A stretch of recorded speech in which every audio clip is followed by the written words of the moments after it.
MG Rob back with you, and today we're back on the 79 MGB that we saved from going to the junkyard. Now, we want to get this thing to the Columbus British Car Day, which is May the 21st, exactly 19 days from today.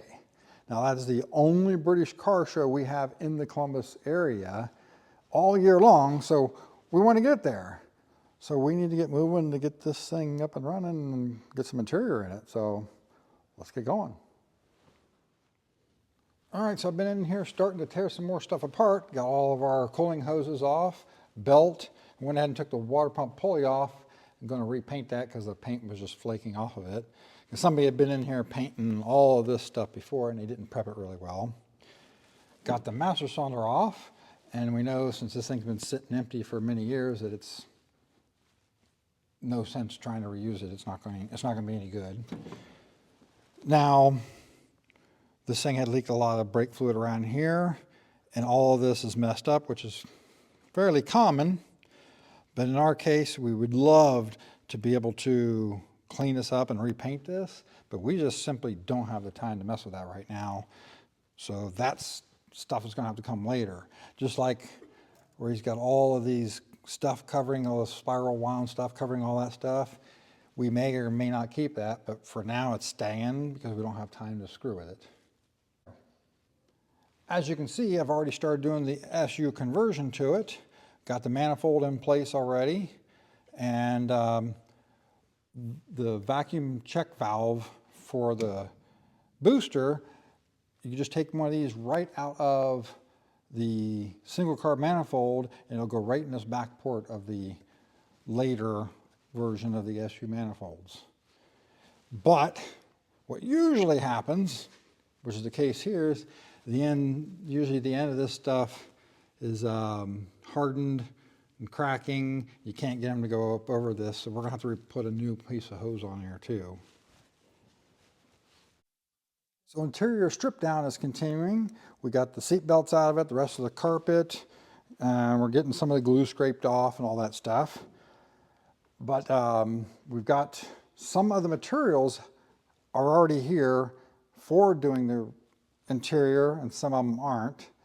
We've actually got the seats started to get in the strip down, but we need to get the dashboard out of it next, because the dashboard is getting some special treatment as part of the rest of the interior. So let's roll the time lapse of getting that out.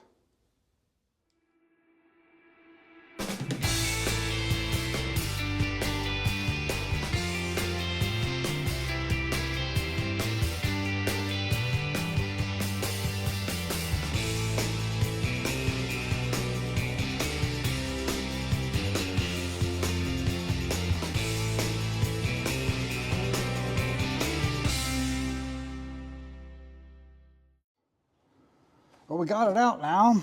It only really takes just a 1/4" drive ratchet, a couple extensions with a swivel and a 7/16 socket, a couple of screwdrivers, and an adjustable wrench, small one just to take the oil pressure gauge loose here.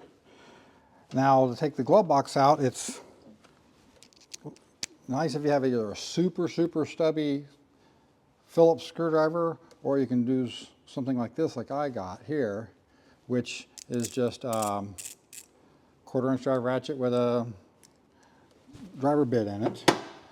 That way you got the room to get in here and take that out. So now one thing you notice happens when you go to take these out is the washers, lock washers and flat washers will tend to get stuck on the end of here and not want to come off. Then it makes it really difficult to pop this thing up off this face, which is why, so I had to pop it a few times to get them to come loose. Once we got it out, I realized this is maybe why my heater fans weren't working on this thing, or the heater fan wasn't working, sorry.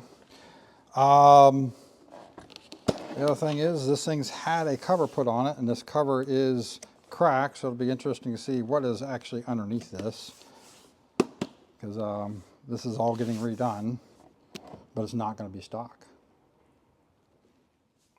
So we got the dash all stripped down now. All the gauges are out of it and got this dash top off of it.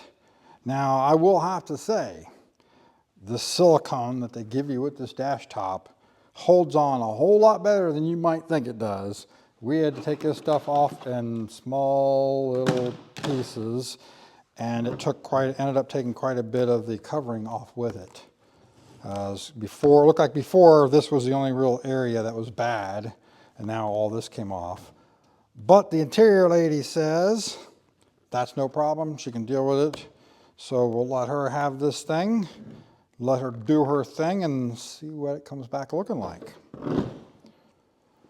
So now, we've been thinking about a name for the project, and we've had a couple suggestions, and I've had a bunch of thoughts.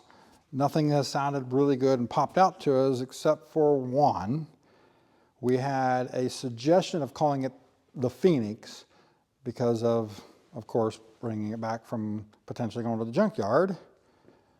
But my thinking is actually call it the Green Phoenix. Let me know in the comments below if you like that. Maybe we'll call it that.